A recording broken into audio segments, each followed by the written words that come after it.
Today, we're exploring all things earned media and measurement, from setting the right objectives and developing impactful content to success metrics that matter. We'll also discuss how modern earned media measurement technology can offer data and insights that you can use to create extraordinary outcomes for your brand. So with that, I am really delighted to introduce our esteemed speakers that are joining me for this webinar. First, we have Talia James Armand, who leads PR and communications for Edmunds, one of the most beloved and well-known automotive resources of the 21st century. A masterful storyteller and PR professional with more than 10 years of experience in implementing internal and external communication strategies for the leading US and global brands, Talia oversees corporate communications, media relations, media monitoring, and other key aspects of PR for Edmunds. Previously, Talia was a senior account executive at Edelman PR. And also joining us is Kelsey Autonati, senior public relations specialist at Experian, which is the world's leading global information services company that helps you protect, understand, and improve your credit. Kelsey has been spearheading PR and communication strategies at Experian for over a decade. Currently, she leads measurement and analytics for communications efforts in major regions for Experian, helping markets analyze and understand brand performance in the media.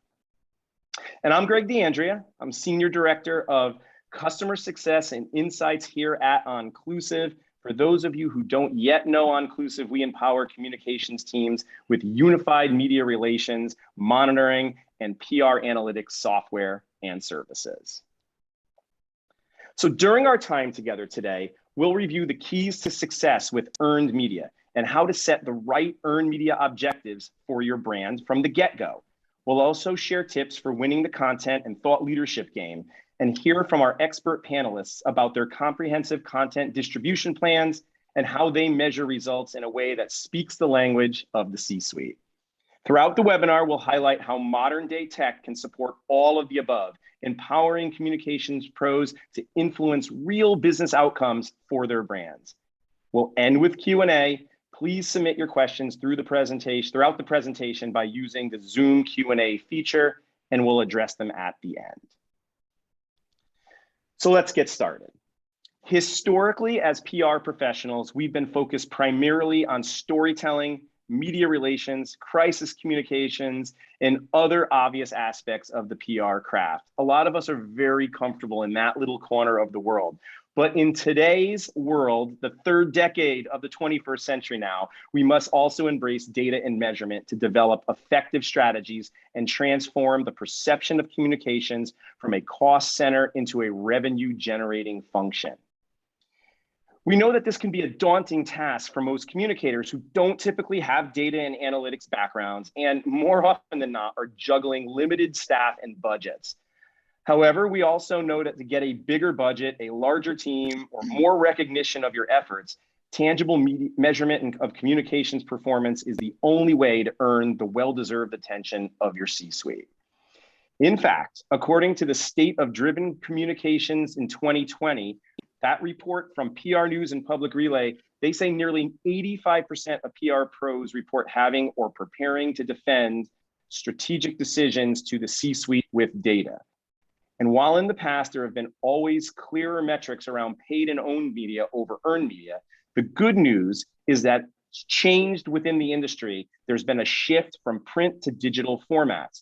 These days, communicators, just like marketers, have a wealth of digital data to work with. And now, technology to measure the business impact of communications on a company's bottom line is also available, providing communicators with ample opportunities to develop data-driven PR strategies. So now it's time to ask our panelists for their perspective on this. How has access to data and measurement influenced your earned media strategy and day-to-day tactics? Let's start with you, Talia. Great, that's a really great question, and also super happy to be here today. So as background, as a leading technology company, Edmunds views impactful measurement and data as the core of our business. Externally, we leverage our automotive market expertise and data insights to help our customers, car shoppers, and the media better understand current and future trends. And internally, we use data-driven insights to inform our corporate strategy. And that's also inclusive of our PR and earned media efforts. So by being able to access such robust data and measurement through Inclusive Analyst over the last 5 years, I've really been armed with the ability to prove time and time again the value of earned media relations efforts to our C-suite in a language that they truly understand. So an example of that is one of our overarching goals for earned media efforts is to be able to maintain our lead and share voice in all online news stories and on certain topics that mean the most to Edmunds, such as stories that mention car shopping or car buying or trade-ins and appraisals. So through our earned strategy on the PR side, we've been working toward this goal by pushing timely consumer and auto industry stories and really positioning our spokespeople as experts on these topics. And we've really secured some great coverage as a result. But it's one thing to be able to say that Edmunds has landed so many number of placements in certain high profile media outlets on the topics we want to own. And obviously without a great measurement tool, that's often where the reporting would have stopped. But the incredible thing about having such a robust media metrics measurement platform is that it really enables us to go a step further and frame up these results in the context of how we're performing against the competition, which ultimately helps us achieve our business objectives. Because of our access to competitive data, we can show that we're not just getting some good coverage, we're dominating the competition when it comes to getting out there in the news.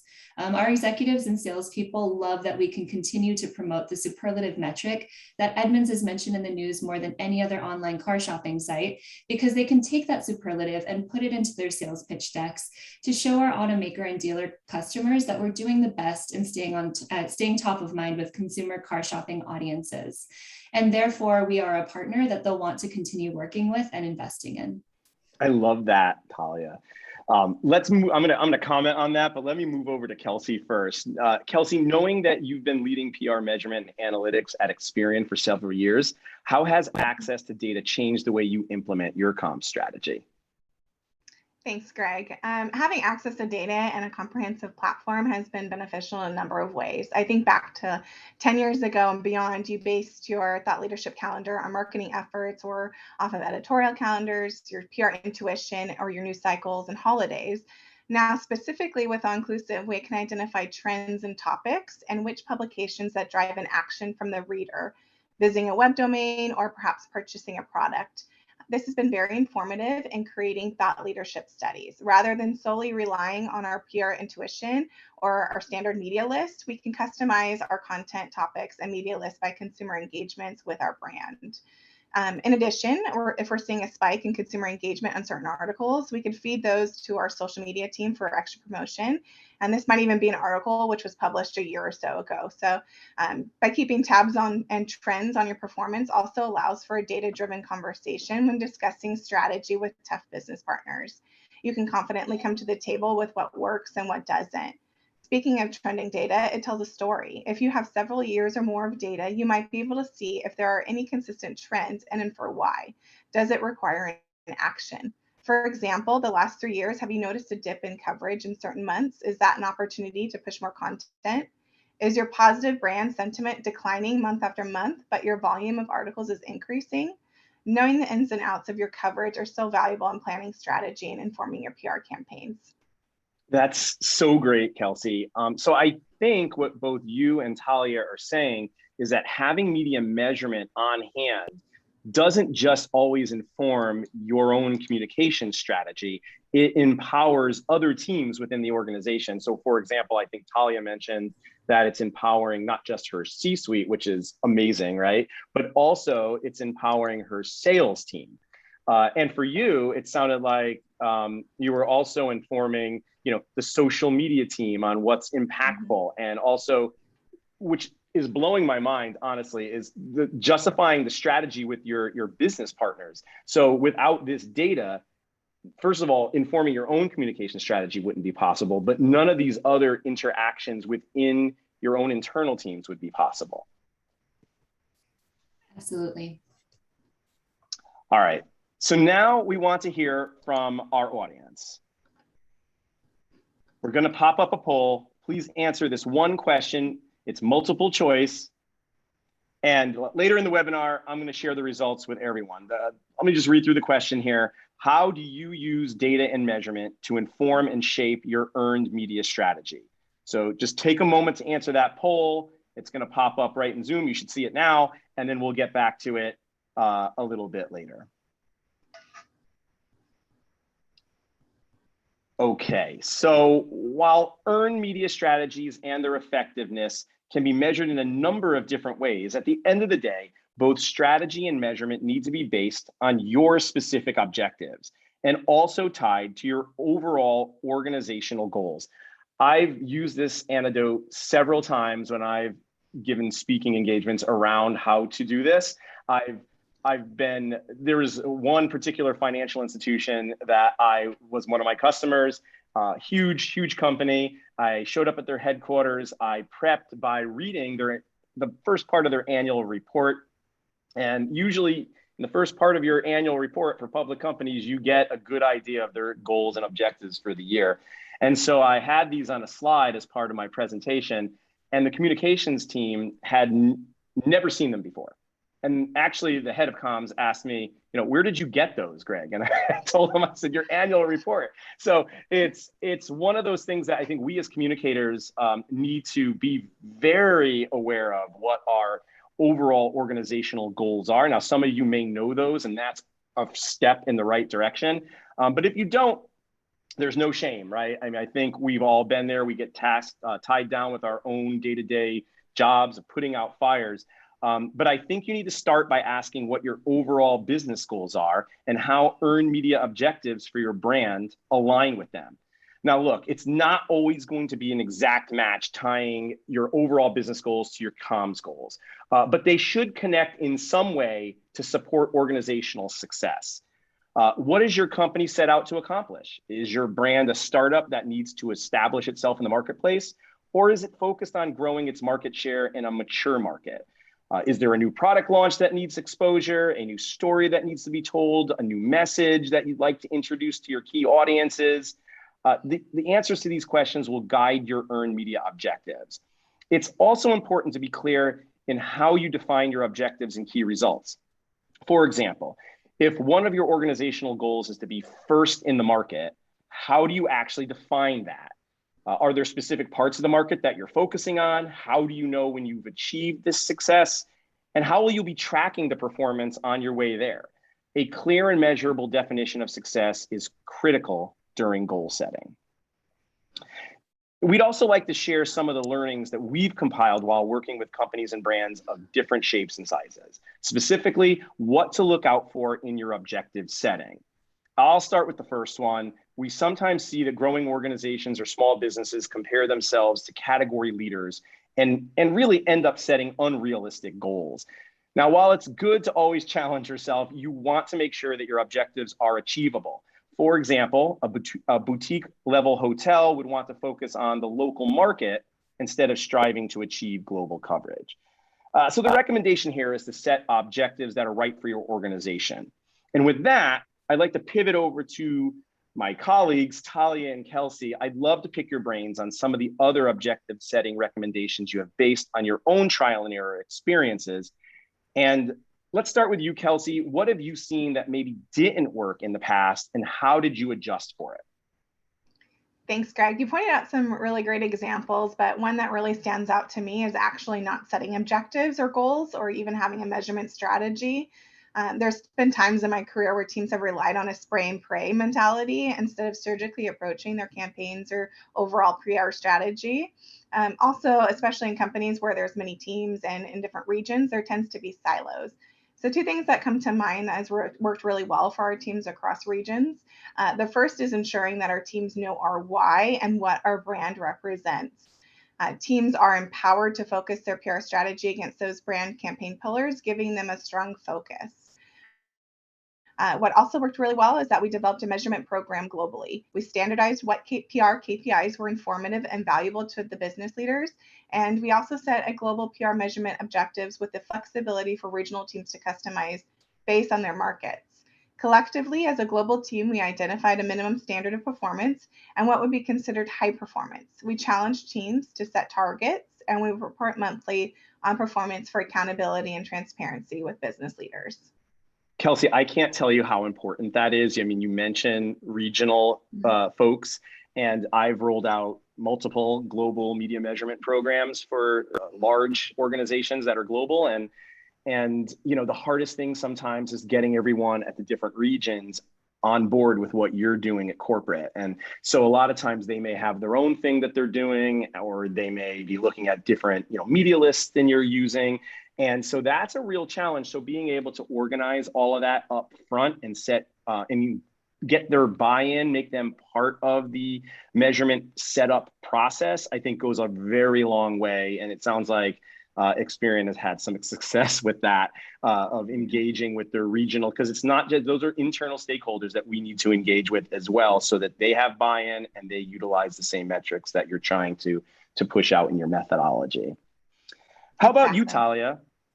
What delivered underwhelming results, and how did you implement a change? Sure. So over the last couple of years, we've really managed to get ahead of the competition in terms of overall volume and share of coverage. But that's not always been the case for Edmunds. There have been periods of time in the past where Edmunds lost share of voice or fell behind other car shopping websites in terms of mentions and online news stories. And not because we weren't getting our data and expertise out there in a meaningful way, but simply because our competitors received large quantities of mentions purely at the brand level, primarily due to association with major brand marketing campaigns or ad buys, which Edmunds historically hasn't been associated with. So on the surface level, the results didn't look great. Edmunds looked like it was falling off the radar in terms of driving news stories. But we all know that a mention of a competitor at the brand level is nowhere near as impactful to our core audiences as a quote offering car shopping tips from an Edmunds spokesperson, or a reference to Edmunds data and insights, or even an article authored by an Edmunds editor. So to combat this, we had to recalibrate our objectives and measurement to offer further clarity on what exactly was going on. So the PR team developed a proprietary metric that we call quality coverage. Quality coverage factors the number of Edmunds byline placements via our unique content partnership with the Associated Press. It also combines that with the number of Edmunds spokesperson mentions and any usage or references to Edmunds proprietary industry data. So by developing this metric, we were able to help demonstrate to leadership at Edmunds that even if volume of overall coverage started to slip, we could still prove that we were still leading the competition and moving the needle in terms of meaningful quality coverage that really benefited the business and resonated more with our key audiences. I think that's such a great point, Talia, to, you know, don't settle for the KPIs that your C-suite or leadership might be used to seeing.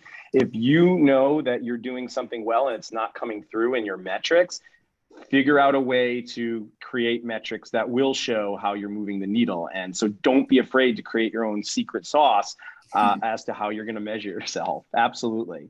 Yeah. So creating impactful content that resonates with your brand's key audiences requires a sound strategy. I think we've seen that so far here today. A roadmap for making sure your communications efforts are efficient and effective, rooted in business and communications goals that you've already set. The ultimate outcome of your content strategy should be positioning your brand as the key thought leader, subject matter expert, or reliable source of information in the eyes of the media and your stakeholders. Here are the key questions to ask as you're developing your content strategy with thought leadership in mind. So number one, who is your audience?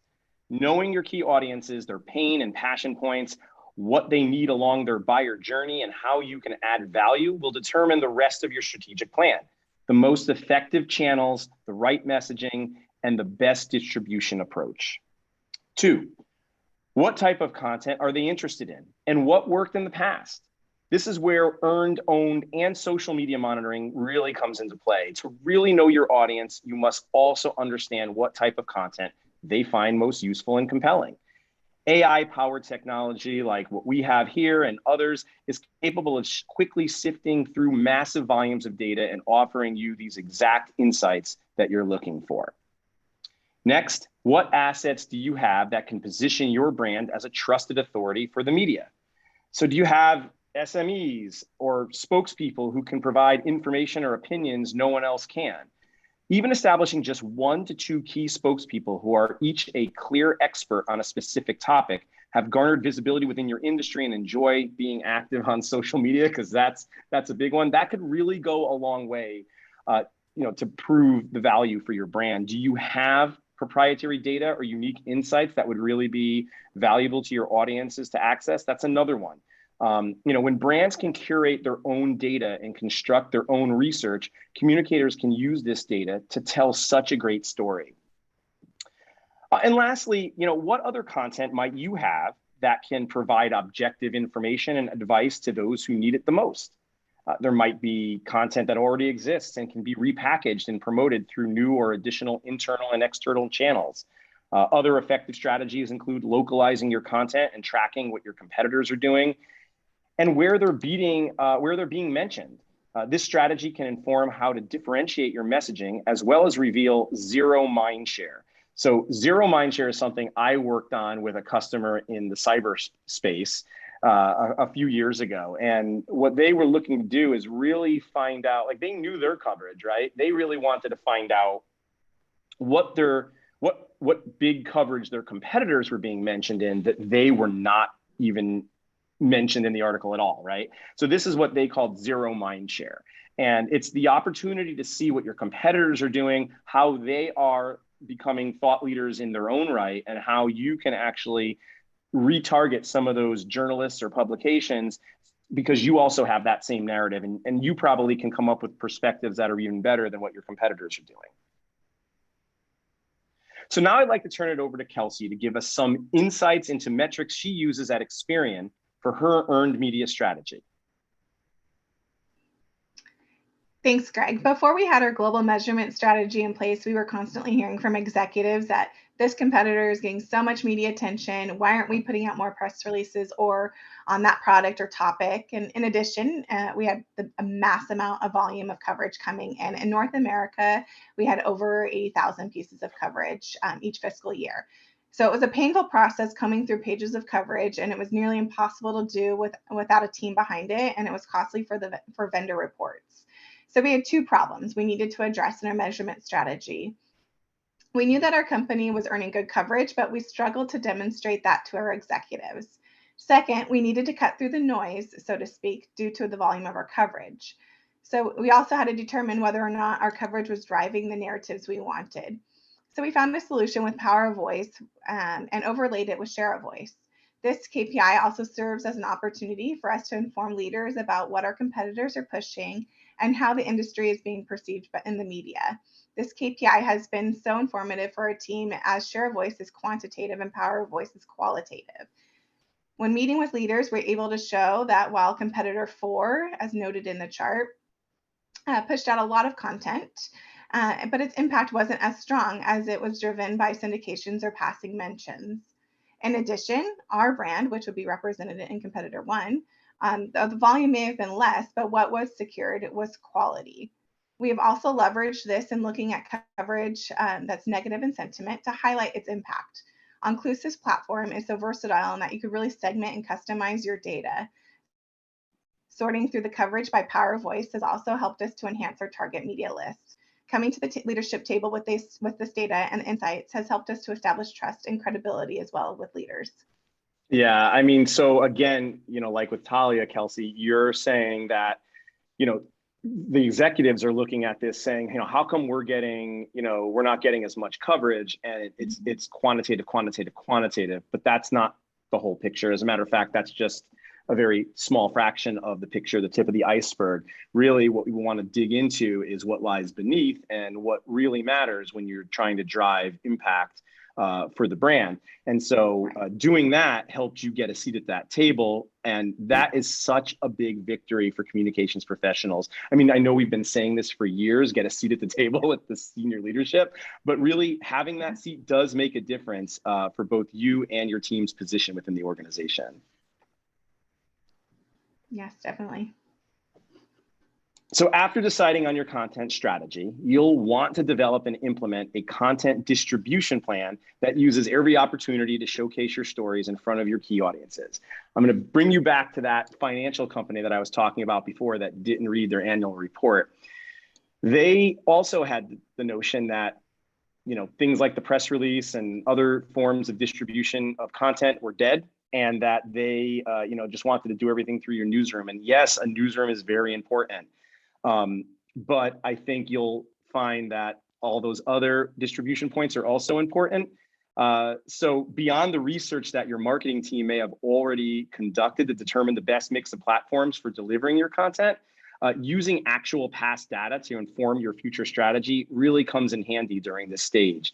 So of course, tools like Inclusive's PR analytics can help you automatically track all of your worldwide media coverage, including digital, newswire, print, broadcast, and radio, and analyzing which channels drove the most impact for your brand. Our customers who have had the most success with their content distribution use the entire spectrum of options at their disposal, including newswire, owned channels, and reaching out to the media. These brands typically maintain a robust newsroom too. They leverage their social media assets to the fullest and optimize their strategy by tapping into attribution insights. So they're looking at web traffic too, coming from earned media. The most successful brands are also exceptionally good at building media relationships by proactively reaching out to journalists and key influencers with valuable content. You know, for example, if you've recently conducted a survey and have fascinating results that could be really helpful to your audience, that's a great reason to reach out to your media contact list. And finally, developing a strategic content syndication partnership might also be an option for you. For example, Edmunds has done a great use of all of these tactics as part of their proven thought leadership strategy, which contributes greatly to their extraordinary PR success. So with that, I will hand it over to Talia to talk to you a little bit more about this at Edmunds. Absolutely. So at Edmunds, our content distribution strategy is very proactive. We regularly publish updates on automotive industry trends based on our market knowledge, and then we push that content to journalists through news releases and media advisories, as well as promoting the content throughout our own website and social media channels.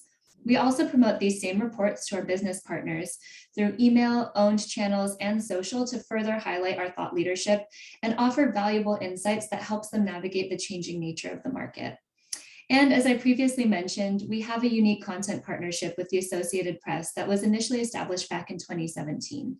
So through this partnership, every week we have a story written and bylined from our expert editorial team, syndicated out to the AP's network across the country. So this includes hundreds of local and national print and online publications. And we had thousands of these stories placed last year online. And some of these stories even include links back to the Edmunds website, which is an extra bonus.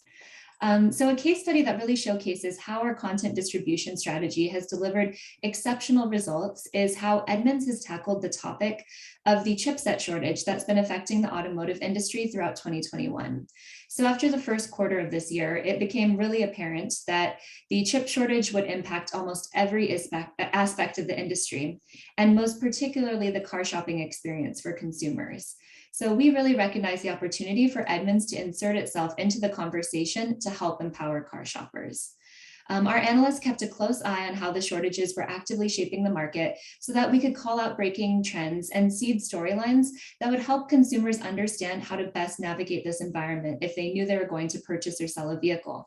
And we put our content distribution strategy to work. We issued a number of mini reports and releases featuring data and direct actionable insights for car shoppers.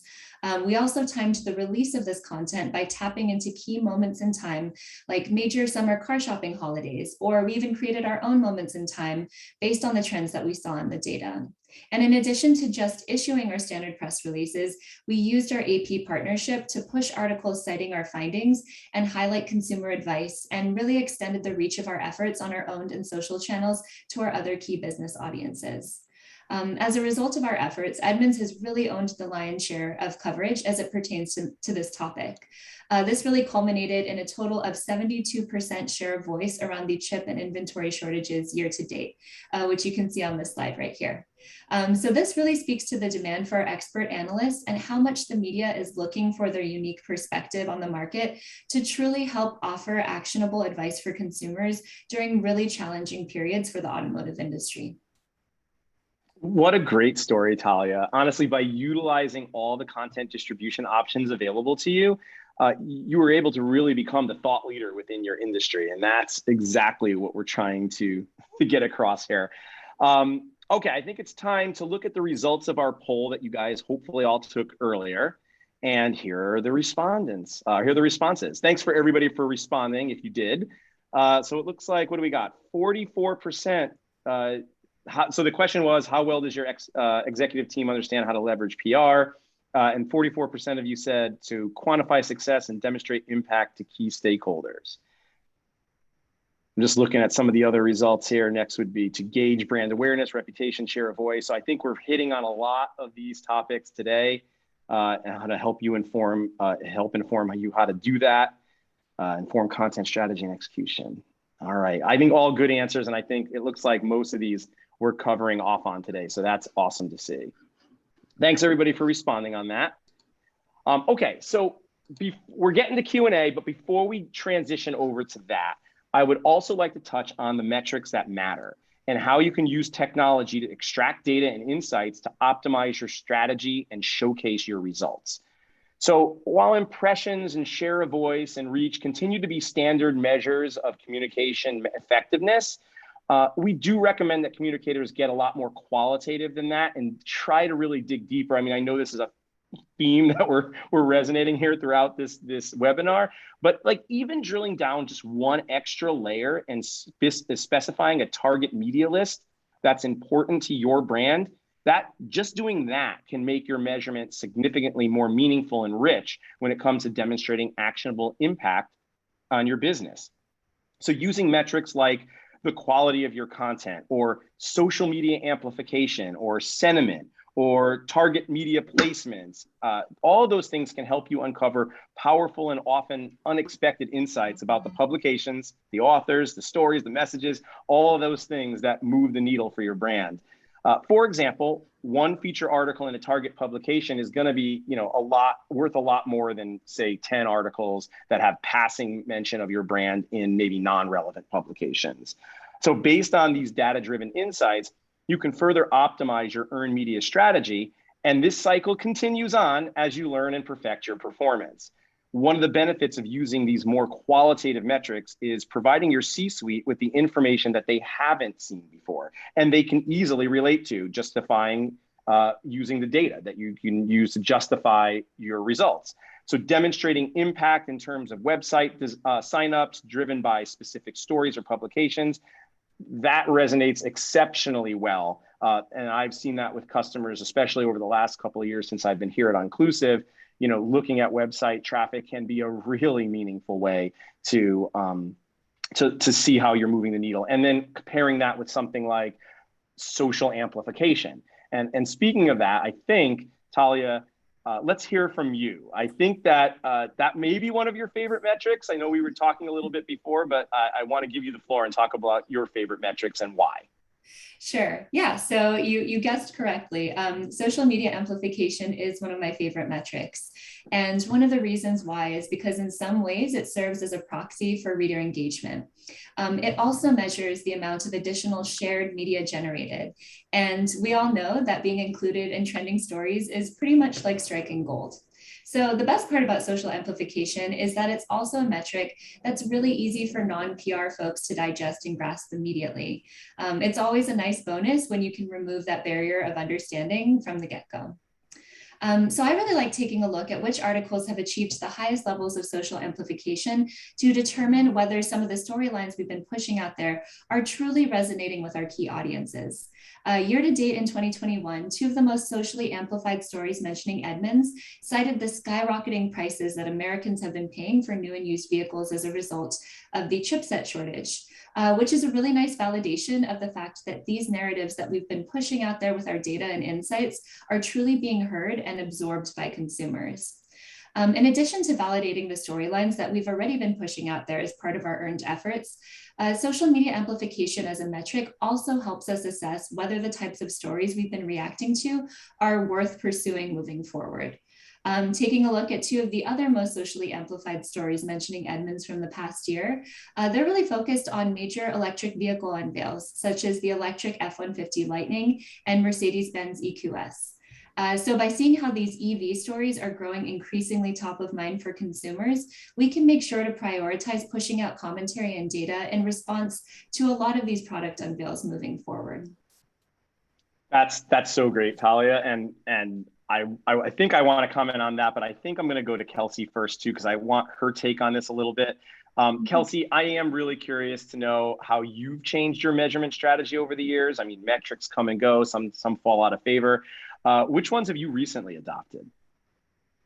So we've always had a pretty good beat on measurement, but with the evolution of technology, we've really been able to see to focus and dissect our PR data. We've gone from looking at overall volume of articles, impressions, ad equivalency to deeper analytics. We look closely at power of voice, as I reviewed earlier, brand sentiment, message performance, and influence visits in all of our regions across the world.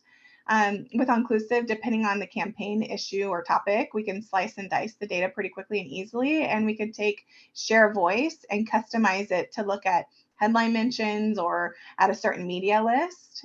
We have power voice, which overlays with the share voice, and we're able to segment this by topics and issues. And then we're able to look more closely at brand sentiment. How is a spokesperson or our brand positioned compared with others in an article? Are there articles with key messages published, positive in sentiment? Did they drive engagement? And lastly would be influence visits. Is our content driving engagement and revenue? So using a single platform and standardizing the KPIs globally, we have also brought us a seat at the C-suite globally. C-suite executives are receiving reports consistently and all in the same measurement language, so to speak, across regions. They know what our objectives are, and we're transparent with our performance. Yeah. So, engaging with a C-suite with consistent data and the metrics that they now have adopted because you've put it in front of them and been able to justify it with data that you have, and also standardizing that across all the regions. I mean, I think that's again something that's been resonating throughout the entire webinar. So thank you for sharing that, Kelsey. Yeah.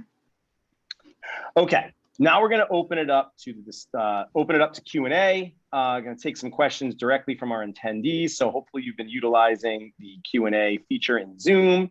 But if you haven't already, you can still submit your questions, again, using the Zoom Q&A feature.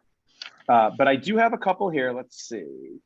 All right, so this one's going to be for Kelsey. Kelsey, how often do you measure earned media effectiveness and why, e.g. monthly, quarterly, on a campaign basis, et cetera?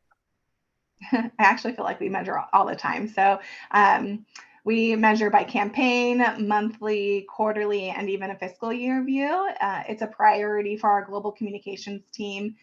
Business unit leads are responsible for reporting on their campaign performance to their internal stakeholders and the businesses that they support. And then each region reports to their internal stakeholders.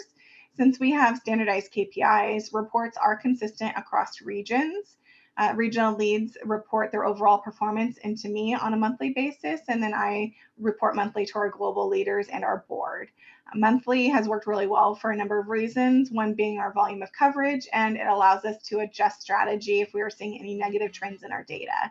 We find that it also helps us to manage expectations with leaders and get ahead of potential headwinds. Awesome. Okay, let's see. I picked out another one here. Okay, we'll go to you, Talia, for this one. What's your approach to aligning earned media objectives with the overall business goals? Sure. Yeah, that's a great question. I think that one of the biggest misconceptions about earned media efforts or PR in general is that it's somehow a vanity function as opposed to a business unit that can help a company or brand achieve business goals or actually contribute to the bottom line. It truly might seem that way to outsiders if you aren't answering the question of how getting your spokespeople on a big national TV program or quoted in a notable media outlet actually helps the business. So to really combat that misconception, we make a very deliberate effort to establish earned media objectives that directly ladder into Edmunds' overall business goals. With that in mind, Edmunds' PR efforts are guided by three primary objectives. Number one is to raise awareness of the Edmunds brand and create more top of mind consideration for us as an authority in the automotive space. Number two is for our PR efforts to drive consumer traffic back to our website and to increase engagement with our reviews, articles, and other owned media content. And then number three, it's to highlight our unique market insights to our key business audiences, including automakers and dealers, in order to position Edmunds as a valued business partner. One of the great things about our PR team laddering into the marketing team here at Edmunds is that we know that we're really threading the needle and contributing our PR efforts along with the team's amazing creative efforts and brand marketing approach to really position Edmunds as a car shopping destination for consumers. So by aligning our PR objectives so directly with the overall goals of the marketing function and as part of the overall business, we can continue to demonstrate to leadership that we're just as strategically aligned as any other business unit. And being able to validate our efforts with quantitative and qualitative data also really helps further drive the point home. That's so great, Talia. I want to get to some questions here that I'm scrolling down, and I think I found one that would be good for maybe all three of us, but let's see. So someone is asking, I'm working on building my organization's first public relations strategy in-house. Yay for joining this webinar. So their question is, where do I start? So which one of you two would like to start with that? Sorry, can you repeat that again? So someone's working on building their organization's first public relations strategy, and they want to know where they can start. Sure. Gosh, that's a very good question. Starting from the very beginning, I think I also might have seen a question about somebody who's looking about obtaining earned media for a new startup as well.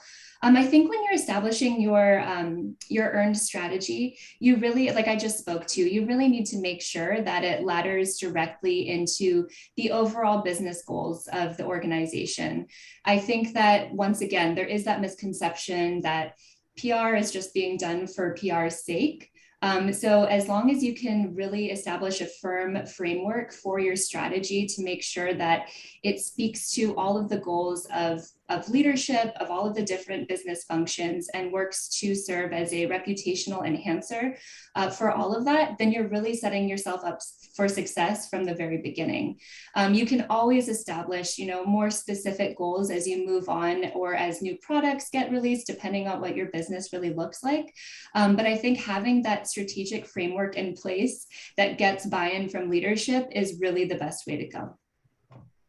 And I think adding to that is doing your research. What are your competitors doing? What are other brands doing? And kind of just laying that foundation as you develop your strategy is really have a good understanding of what the industry is doing. Yeah, and I would just add to that don't be nervous about getting your data out there at first, right? You need to start somewhere.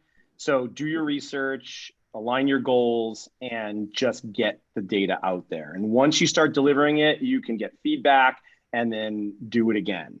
And I think you'll see that once you start, just providing data to internal stakeholders, they're going to start asking for certain things that they've liked. And I think you'll start to see the return on investment pretty quickly.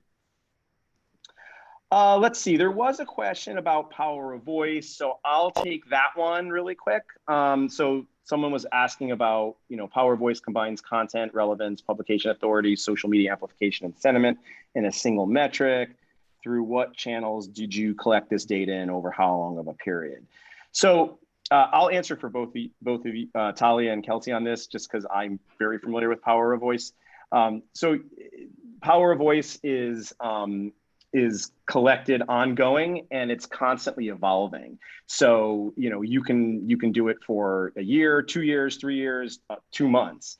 And it does look at the relevance of your brand mention within the article, the domain authority of the publication, the social media engagement on that particular article, and you can add sentiment into it as well if you'd like. You could also leave that out.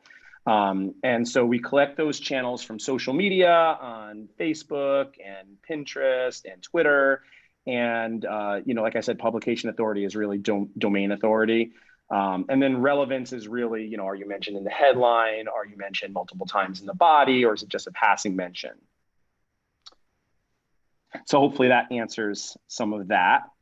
Let's see. When managing a small non-for-profit team, limited in finances and staff, raising awareness, increasing engagement is top of mind. Looking forward to help scale, what are your top 3 suggestions you deem most important in the growth process? So I don't know, Kelsey or Talia, which one of you would like to take a stab at this? Sure, I can take a stab at it. So Edmunds is also a smaller company. We've really managed to punch above our weight class with limited resources, I think. I mean, compared to our competitors, we haven't historically done any brand marketing until recently. And so one of the ways that we really managed to raise awareness in a very efficient manner was through leveraging earned media efforts.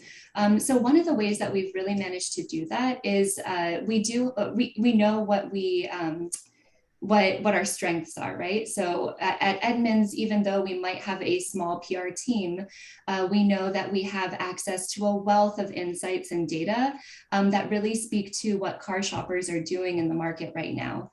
And that sort of data is stuff that journalists who report on the automotive industry really like leveraging to help supplement their stories. So being able to package up some really great insights from that perspective and sending it out to key journalists who we know would be able to make use of it has really helped us establish great media relationships and just gain coverage in that regard. And also these journalists keep coming back to us because they know that they can rely on us for really helpful, insightful data as well. The other really big piece of that is building up your spokespeople. Even if you have only 1 or 2 really great spokespeople who you can train to speak to all of the different things that your business specializes in, or some of the data that you have access to, I think that them becoming a reliable voice or source for journalists to be able to come back to over and over again really can help prove the worth of your company or as your business as a resource for journalists as well. And those are 2 of the tactics that we've really successfully employed, even with a small team, with a small budget, and no sort of advertising on our end.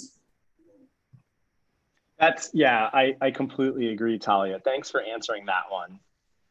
Let's see, I'm finding another one here.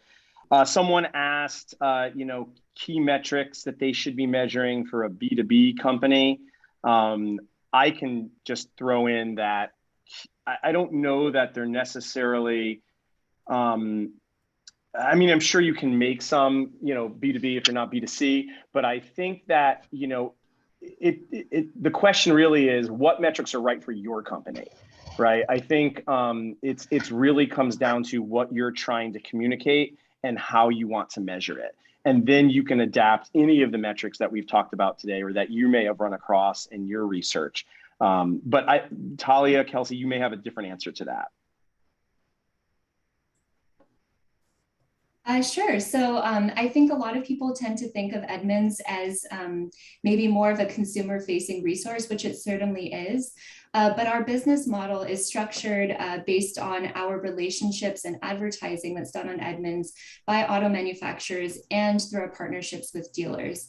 So those 2 key business audiences are B2B audiences that we're continuously trying to serve, and finding new ways to serve them, even through our earned media efforts, is definitely something that we've been thinking through and working on more and more over the years.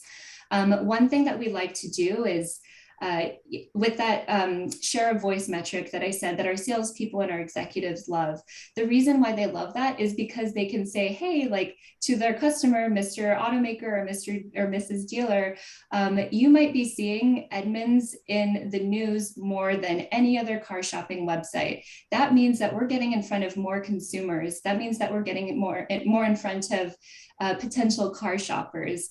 And when we're getting in front of them more, they're coming more to Edmunds as a website and as a business. And we in turn are funneling those people back into your business models as well. We're making sure that by getting out there in the news and being able to track that, we can still prove our value and authority in the automotive space to our B2B clients as well. Thanks, Talia. Okay, so this one I'm going to throw to you, Kelsey, and this is a hot topic right now, right? Everybody's talking about ESG and how to measure it.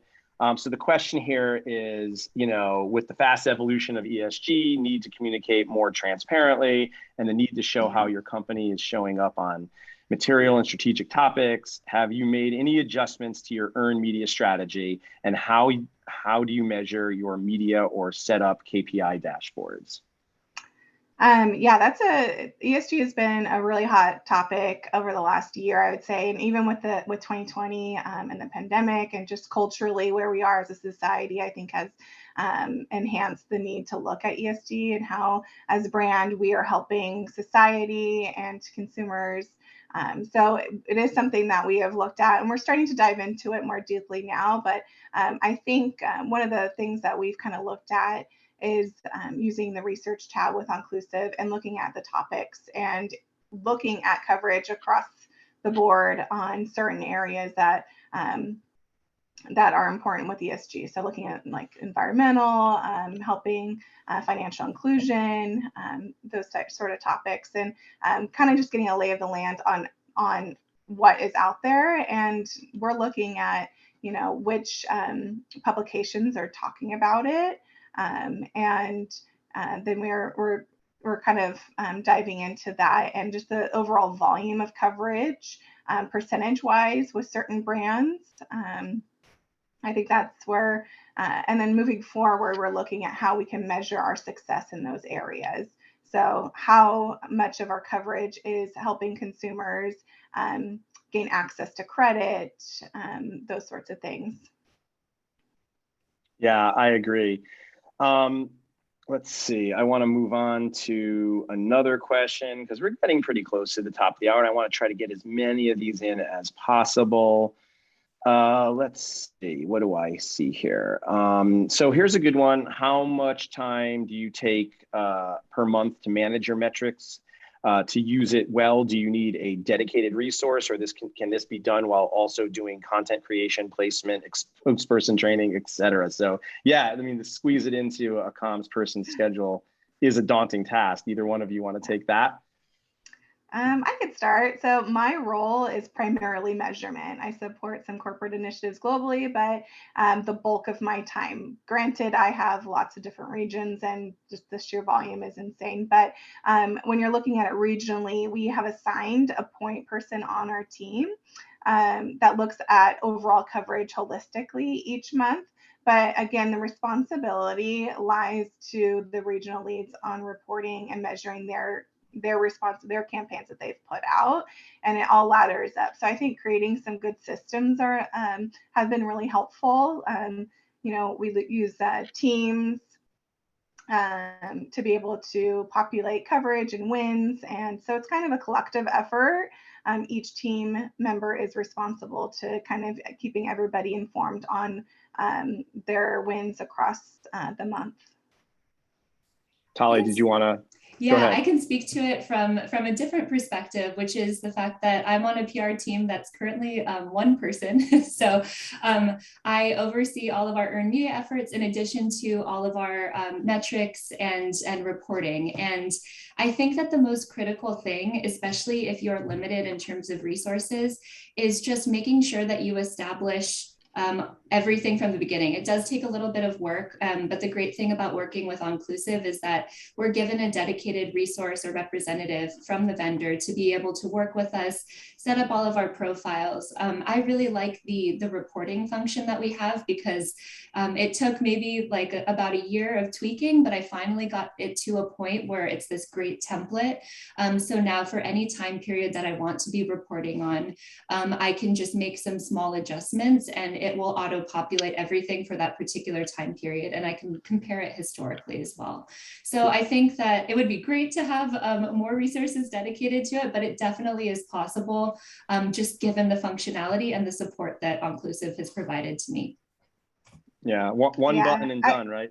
Go ahead, Kelsey. Right. I was just going to say, leveraging the reporting suite with Onclusive, there's a little bit of time up front to try and get it set up to what you're measuring. But once you have it set in stone, it's it's so easy. You just change the date range or flight modifications month after month once you standardize those KPIs. So each regional lead, it takes them 5 minutes to change the date range and then fill out some insights and comments on what happened throughout the month. So I think it's just that time up front, and then it pays off in the end. Totally. Here's one for the both of you as well. It's just asking about corporate goal successes, and have you, aligned your corporate goals to your comms goals? And if not, do you ever get pushback from executives if your goals don't exactly match the corporate ones?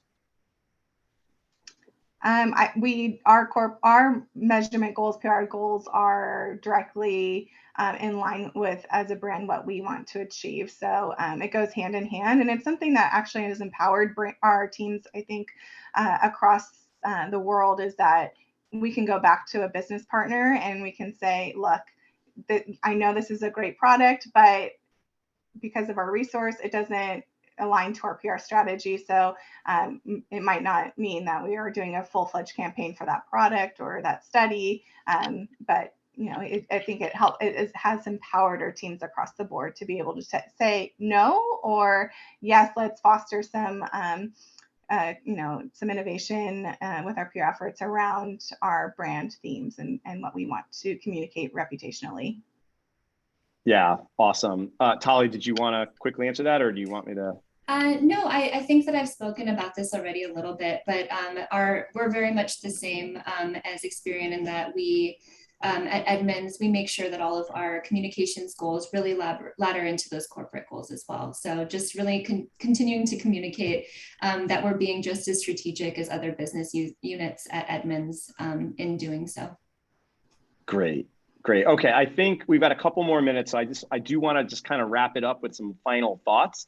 So it was great to hear about your experiences using data and measurement to set communication strategies and achieve really what we can consider here a tremendous success. I know it doesn't always work out that great, but it is good when it does.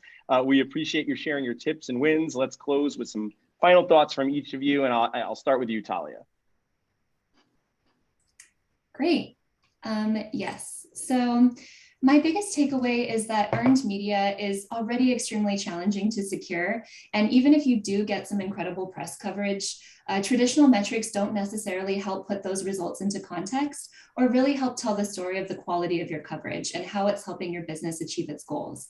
One of the most effective ways I've been able to communicate the value of our earned media efforts and the PR function to such a data-oriented company like Edmunds has been through showcasing robust and thoughtful competitive analysis and metrics. We're not just listing out the overall volume of our coverage, we're showing how we're grabbing share of voice from the competition in important news stories that align closely with our business goals. And if there are times where we're not winning in the share of voice game, we can point to many other metrics that really demonstrate the quality of our coverage depending on our key objectives. So being able to apply a robust analytical approach to our PR efforts not only helps us establish credibility as a function with our executive leadership team and salespeople, we can also help achieve actual business outcomes by arming them with compelling earned media superlatives and metrics that they can in turn leverage in their conversations with our customers to showcase Edmunds' value as a partner and as an authority in the automotive space. Yeah, thanks for sharing, Talia. Okay, Kelsey, how about you? Final thoughts? Yeah, so I think I know that measurement can be daunting and tedious and can fall to the last of the list given everything that we manage as practitioners, but I strongly encourage you to develop a measurement strategy. It's just a lot of work up front, and eventually it becomes turnkey and has so many benefits. It's worth the effort. And I will say, when looking at your reporting on a monthly, if you're reporting monthly, that I think it's good to highlight your data and your measurement efforts on how it aligns to your objectives and goals. So making sure that when you're reporting, you have your objectives noted and the data and imagery to support what you've achieved for the month. Yeah, fantastic. Thanks, Kelsey. All right, so I'm going to recap all of this. If you really want to demonstrate to your leadership and other internal stakeholders how your team is moving the needle, and this is all in addition to also informing your strategic decision-making internally and the comms team, you're first going to need to learn what your organizational objectives are, and then match in some way your own communications goals to those. Then you're going to want to measure your results, adjust if need be, and then repeat the cycle all over again. It's the same thing. We go through it and we update and we get better and better. But once you start reporting some results, you will find that you're way more engaged with internal stakeholders than ever before. So with that, I'd like to thank again Talia and Kelsey for sharing your earned media strategies and measurement tactics that have helped you drive business impact and success. And thank you all out there for joining us. We'll be distributing the recording to all registrants tomorrow. To learn more about Onclusive's earned, owned, and social monitoring platform, request a demo or email us at info@onclusive.com. Have a great day, everyone.